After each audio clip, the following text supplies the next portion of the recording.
name's Nat Harris, co-founder of the Compost Plant in Providence, Rhode Island. I'm Leo Pollack. I'm the other co-founder of the Compost Plant.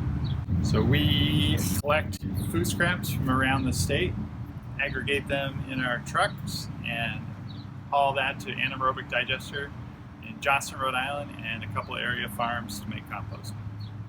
Our mission is really to take food waste out of going to the landfill, get it to facilities where it has a higher, better use as renewable energy on the digestion side, or as a soil amendment, as compost on the agricultural side. We're here at Earth Care Farm. We've been making compost for a little over 40 years, and I'm so fortunate to be the second generation compost farmer here. Learned the tricks of the trade from my dad. And we have a large diversity of ingredients that we start our compost with, from bedding and manure and leaves, wood chips, coffee grounds, a lot of fish scraps and shellfish, and some food scraps as well. And we have a longer process. It takes us about a year to make a finished batch of compost, and then we do screen it to a half-inch screen, half-inch or less. And at the end, we have this black, beautiful, life-filled goodness to spread onto your gardens and fields. 100 times magnification. This is compost from Earth Care Farms. You can see it's very full, but what I am seeing is not the fungal. Loads of bacteria, very diverse. Aggregates throughout, so nice, mature. No predators that I could find, but active and alive. So it is definitely bacterial dominant, but nice assortment of various types of bacteria. The scale I'm able to achieve here by having this equipment, I'm able to process hundreds of tons of material a day, turn that into a rich living soil. My impact is so much more. So don't be intimidated by the equipment. That's something you can figure out. It's not hard, and it's really empowering.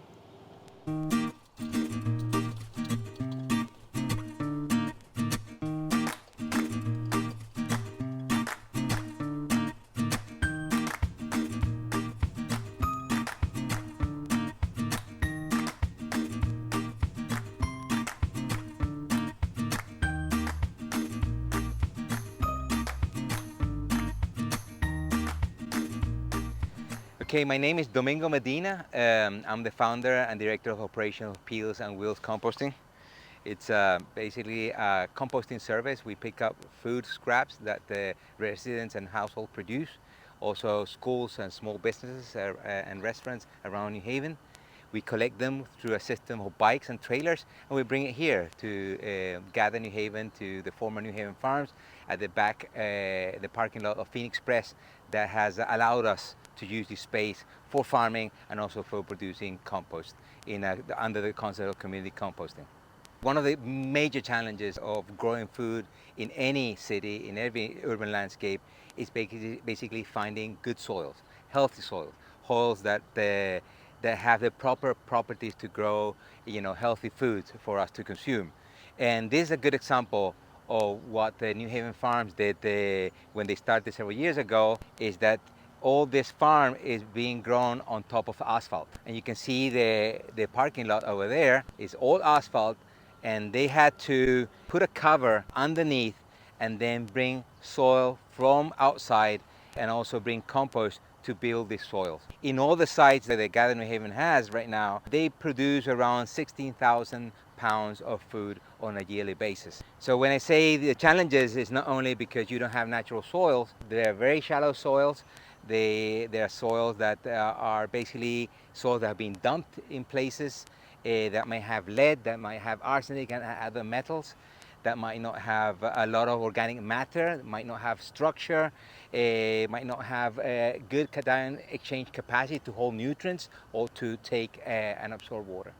So when I started this, was becoming aware that we were basically burning our trash. And for studies that has done nationwide and here in the state, there's an estimate that between 35% and 40% of the weight of the trash is organic matter, is organic residues that can be composted. So I told to myself, why don't we start doing this here? We have the need of improving enhanced soils in cities like New Haven that wants to grow food. We are polluting our air. Can we change the script? Can we do things differently? And that's why the idea came to me of, can we compost? Seeing what New Haven Farms at the time had, they were having a lot of inputs, buying a lot of bag of compost. We created a program that says, hey, why don't we ask people to pay us to collect their organics? We make compost, give compost back to them, and any extra we can give it to the farm. And that's how Peels and Wheels started a long time ago. Hi everyone, my name is Xochitl and I work at Gather New Haven as a assistant program manager for the farm wellness based program. Compost has made a significant difference, especially in how healthy a lot of our vegetables grow. We really haven't been using anything else but Domingo's compost, so we really are a symbiotic relationship in this farm. The beauty of this concept of community composting is that we recycle that organic waste into our own economy, into our own place.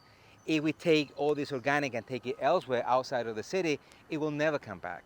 So the idea of community composting is that we see in our organic residues and our organic waste as an asset for the community to enhance our soil, to mitigate environmental pollution, and create jobs. Hi, my name is Ellie Ingram. I'm Executive Director here at Green Village Initiative in beautiful Bridgeport, Connecticut. Our mission is to grow food, knowledge, leadership, and community through urban gardening and farming to create a more food just system in Bridgeport.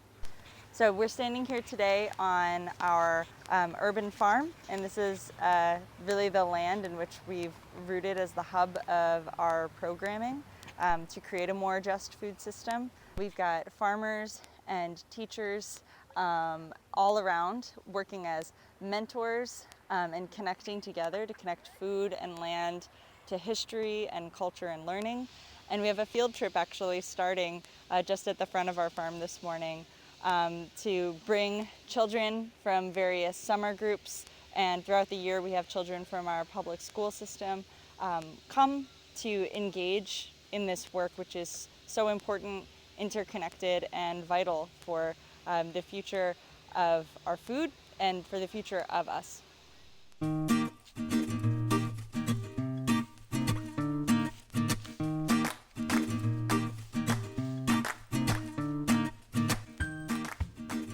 So my name is Robert Peck, and I'm the Youth Leadership Program Manager at GPI. And over here I'm preparing our compost area. We have a field trip that's coming by today, so we're going to do some demos on composting.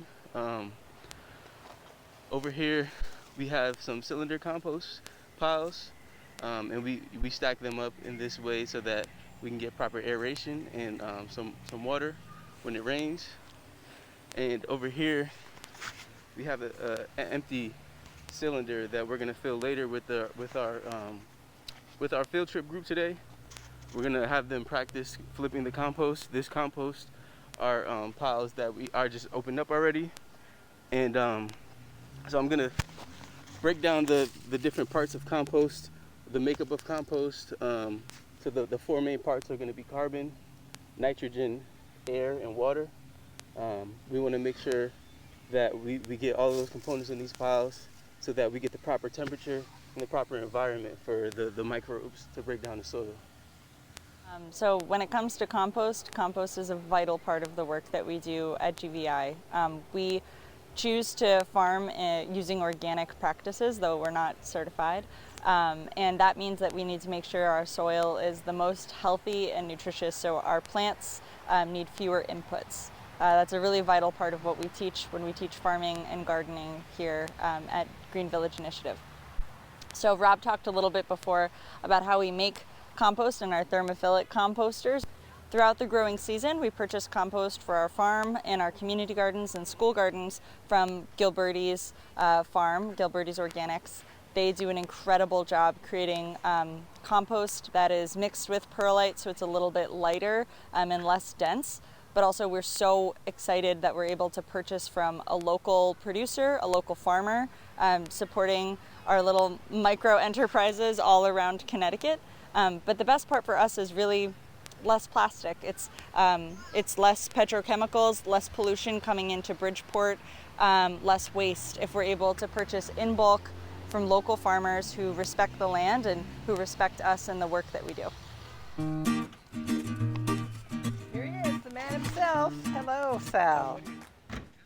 GVI is such a wonderful organization. I mean, they have done so much good in Bridgeport and all the other places that they were when they first started. Dan Levinson has a wonderful idea and it's carried through. He should be very proud of it because it has done so much good for people and for the areas to get new gardens established, and especially in Bridgeport. I think they're doing such a wonderful job, and they have such wonderful people, Ellie and so forth. They just have done a great job. I love them.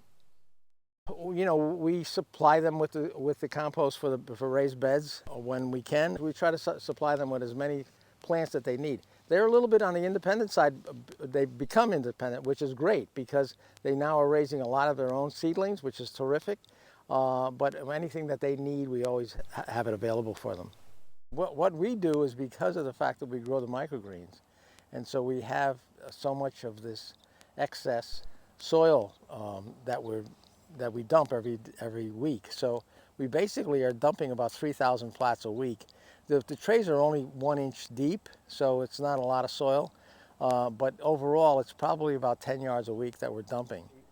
Most of our customers are either landscape gardeners or companies that are building gardens for homeowners and are using this in mostly raised beds because it is so rich in organics and is certified organic. So the homeowners want that now. But you can see this is probably a year old, and it's, you know, look how rich it is. You can see how rich it is and how dark it is. I mean, see the difference between the sun hitting it, you know. This is 100 times magnification, finished compost from Gilberti's. See those small rods? Those are fungal hyphae, and I'm seeing excellent fungal throughout this drop. A lot of organic matter still to be decomposed, and no predators that I can tell. And look at that beautiful piece. Let me just zoom in. That's 100. This is, go to 400 times magnification. Nice aggregate structure there. Sandy, you can see those glass bits. That is sand. So there's nice septa along that fungal hyphae there. Partitions between the cells. And in the background, you can see good diversity of bacteria. You have some rods and some cocci, round cocci. Since we've started in fall of 2013, compost plant has diverted close to 20,000 tons of material from the landfill. And at this point, we're diverting roughly 75 tons a week from a range of partners, small restaurants, coffee shops, all the way up to large institutions, industrial food processors. We haul to 2 different farms. One is Hidden Acres Farm in Medway, Mass, where it's been a compost operation for many generations. They have a pig farm, but they use our food scraps to produce a high quality compost in a traditional windrow type system.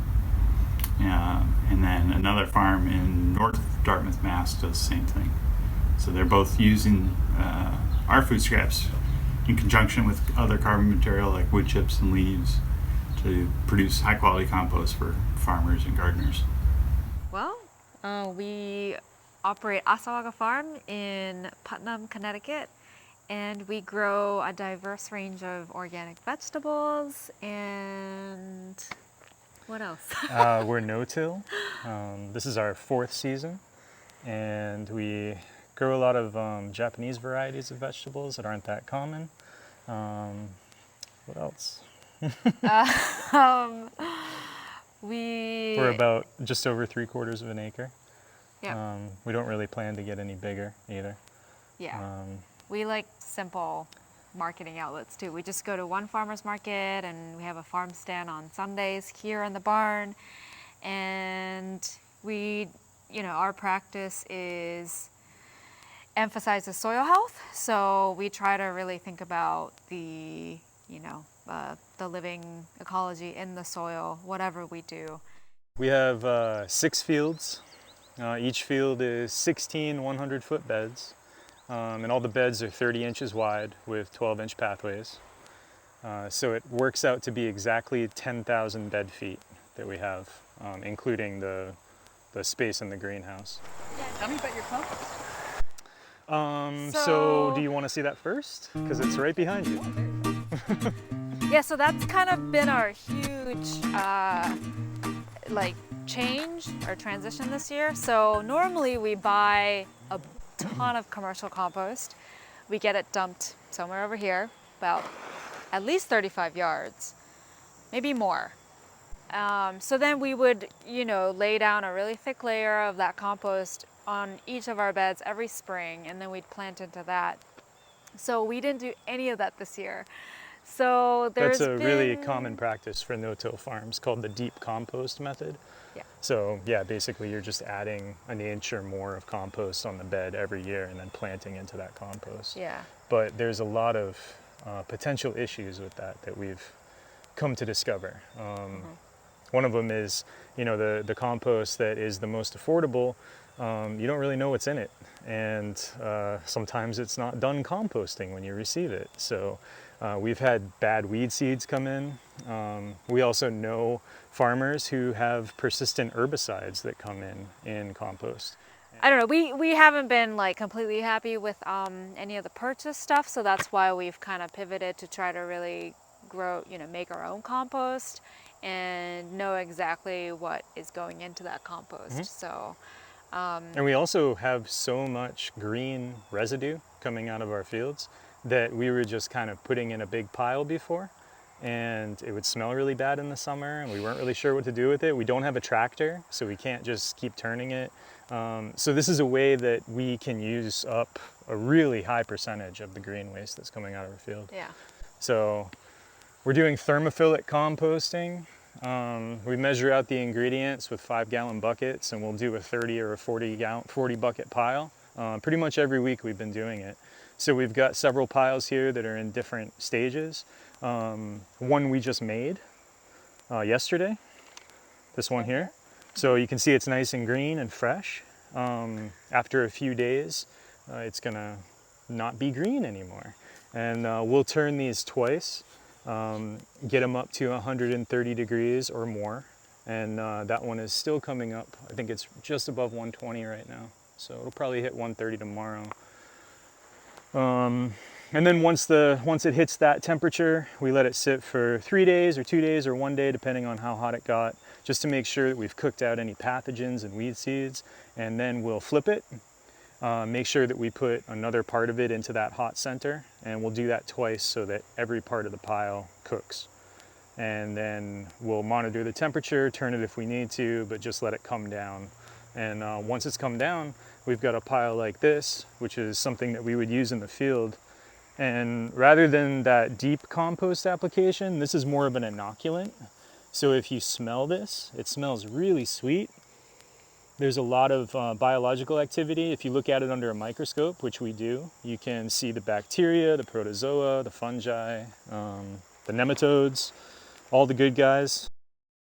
100 times magnification. This is from Assawaga Farm, a compost pile that's just finished. You can see it is really teeming with fungi, various types of fungi, which is really good to see. There's some, looks like fungal spores in the center there, those circles. Let's zoom in on this piece here. So now we're looking at 400 times magnification, and you can see how diverse all of this fungi attached to this aggregate here. So this would make excellent amendment to any soil, especially if you're planting more perennials that need a higher fungal ratio to bacteria. This would do really well. we're really committed to this. So we're figuring out how over the winter we might do a few piles in the greenhouse so that we have something for the spring when we start. And then we did this kind of hastily, just put down some landscape fabric and the pallets and everything. But for next year, we're going to figure out a bit of a better system. We might have 2 lines of them with a mixing area in the center. We're just trying to figure out it as it goes. Yeah, but we're basically making a new pile every single week. So currently we make it, every Tuesday, and then it turns twice after that, so. And the primary ingredients for it that we've been using, we don't have any animals, but we get chicken manure from our friends at Bottle Farm, which are a couple towns over in Ashford. They also do our farm stand every other week. And they're non-GMO, no soy, no corn. They're not organic, but they're well above and beyond the organic certification. So we're really comfortable using their stuff. And when we don't have access to that, because they only have so many chickens, we've been doing plant-based piles. So the walkways that we converted into living walkways, we planted Dutch white clover, and we have a little push mower, and we'll mow that and collect it, and we'll use that as the nitrogen source. So this pile has chicken. This pile over here was a plant-based pile and came up to temperature, ran through all the cycles, and this is cooling down now. It's been flipped a couple of times, but it smells great. We haven't looked at it under the scope yet, but it certainly doesn't smell anaerobic or anything. We're looking at 100 times magnification. Here's a bacterial feeding nematode I found in some compost at Asawaka that was not quite done, with vegetarian inputs only. So we're finding that one predator in this aerobic pile, which is great and interesting because the pile has not yet finished and the temperature might have killed it, but apparently not. We're also seeing some beautiful fungal hyphae throughout this sample. You'll notice that the aggregate structure is not as dense as the earlier version where we had more mature compost. But the bacteria should come together and form these aggregates as it stabilizes. There are diverse types of bacteria throughout, and again, the fungi is diverse and numerous. I work with what's called aerated static pile system. These are in vessel. And what it means is that we supply oxygen, air, through a systems of PVC pipes in the back of the system. We collect energy from the sun with solar panels. We store that energy in batteries. And then we have an inverter that will change the DC voltage to AC that runs a blower that allows to push air into the chambers. These systems are great for urban settings because they are enclosed. Once it's in, we have the proper recipe, we have the proper moisture, and the rest is pushing it into the chambers. In a matter of 30 days, we take this material out and we put new material in. And this is sifted compost. So this is the end product that we really like, and something that we're learning, not only the properties of this compost, but the soil biology that we might be producing. Are we producing the soil biology that we need to be able to guarantee all the beneficial properties of a compost? Most importantly, the holding capacity of nutrients and the cycling property of the soil biology in the soil food web of your compost. Those are, I think, the major benefits that compost can do for your soil. Mostly for vegetation or for vegetables or for food growing. That's what people want. They want to make sure that the soil that they're using to grow their food is certified organic and has the nutrients already in it that they don't have to supplement. This is one of our beds that hasn't been turned yet, but we usually turn every 6 weeks. But things are growing pretty rapidly with the heat this year, and so that's the reason why the bed is so high, with a lot, as you can see, a lot of weeds and so forth in it. But it's all microgreen, and that's why it's so rich, because all the microgreen roots are in there. You see how rich the compost is, that these have only been growing for the last, maybe 6 or 7 weeks. And look at the size of these sunflowers. It's incredible. It's just incredible. Here we are in my family's home garden, where for 40 years we've been applying our own compost each fall onto the beds. And I can't speak highly enough to farmers and gardeners that when you have a healthy soil, just the growing process is more enjoyable, productive. It's easy. Your plants are healthier, so they're not getting as diseased and insects as much. It's also just more nutritious. And we're here in Rhode Island where the soil is generally a little on the acidic side. And a compost made in Rhode Island generally will have fish and from here anyway, it will have fish and shellfish in it, which naturally increases the pH, which is a great balance to our natural soil conditions here to make it ideal for growing produce and mass amounts of food. So here we are, we've got cucumbers, squash, beautiful sunflowers, there's raspberries, garlic, asparagus, pretty much everything that grows in Rhode Island in your garden here, and it grows fantastic in a local compost.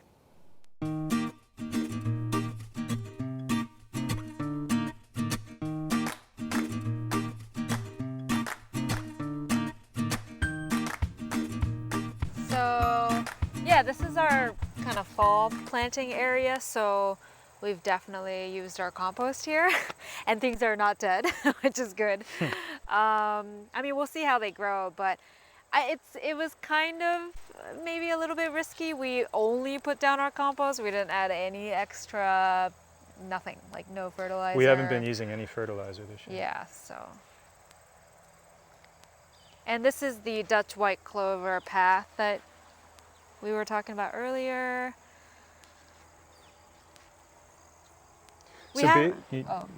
Basically what we would do with one of these beds, since we're not using a deep compost method anymore, you can see a lot of residue in the bed here. We had winter rye growing in all these beds, and this year it got a little unruly. It grew to be about 7 feet tall, and it's kind of crazy, but we ended up having our friend come over with his scythe, and we knocked it all down, left it on his mulch for a little while, and then we took it off. We broad forked the bed. We made a extract with our compost, and we went down the bed with the watering can and put the extract in just to kind of inoculate it, get the biology going. And then we took some of the finished compost, walked down the bed. We put a 5-gallon bucket for every 50 feet. So we would just walk down the bed and kind of broadcast it into the bed. And if you look between some of these plants, you can still see some of the holes where the broad fork went in.